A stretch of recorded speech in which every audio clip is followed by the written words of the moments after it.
దేశీయ స్టాక్ మార్కెట్లు నష్టాల్లో ముగిశాయి. సెన్సెక్స్ 443 పాయింట్లు, నిఫ్టీ 96 పాయింట్ల నష్టంతో ముగిశాయి.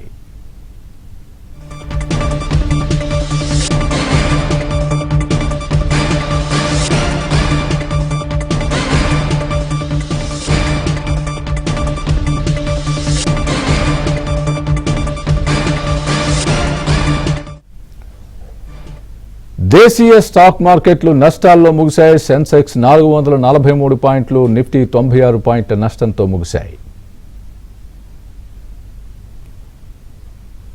ఇదే అంశానికి సంబంధించి పూర్తి అప్డేట్ జీవి రావు అందిస్తారు.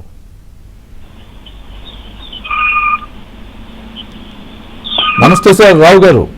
నమస్తే అండి సార్, ఈరోజు స్టాక్ మార్కెట్ల నష్టానికి కారణాలు ప్రధానంగా ఏం కనిపిస్తున్నాయి? యుద్ధమేనా, ఇంకేమైనా కారణాలు ఉన్నాయా?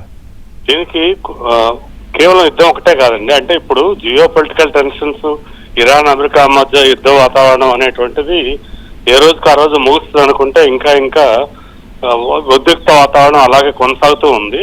అయితే దాని యొక్క ఫలితంగా నెక్స్ట్ మనకి ఆయిల్ ప్రైసెస్ లో విపరీతమైన పెరుగుదల రావటం, $90 దాటం ఆయిల్ ప్రైసెస్ అనేటువంటిది.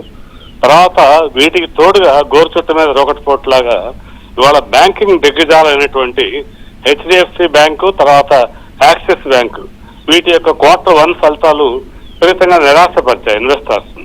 దానివల్ల ఈ షేర్లో దాదాపుగా 5% వరకు ఫాల్ అవటం, మార్కెట్లో అసలే డౌన్ లో ఉన్న టైంలో వీటి కారణం వల్ల ఇండెక్స్ మరింత పడిందని చెప్పొచ్చండి.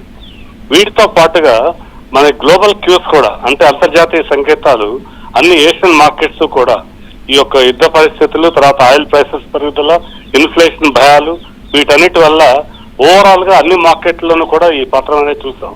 నిజానికి భారత మార్కెట్ లో ఇంకా ఎక్కువ పత్రం కూడా వస్తుందని కూడా భయపడ్డారు. ఇంకా ఇంతవరకే జరిగింది. ఈ రోజు ఈ పత్రం ఇంకా కొనసాగే అవకాశం కూడా ఉందండి, రేపు కూడా.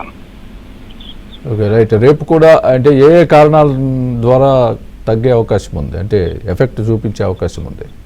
అంటే ఇప్పుడు ఈ యుద్ధ వాతావరణం అనేది తగ్గలేదండి. తర్వాత ఈ ఆయిల్ ప్రైస్ ఇంకా పెరిగే అవకాశాలే కనిపిస్తున్నాయి.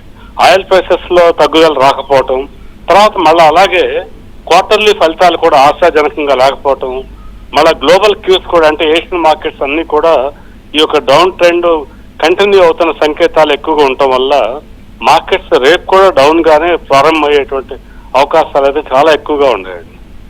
ఓకే, రైట్ అండి. రైట్ రావు గారు, థ్యాంక్స్ ఫర్ ద అనాలిసిస్.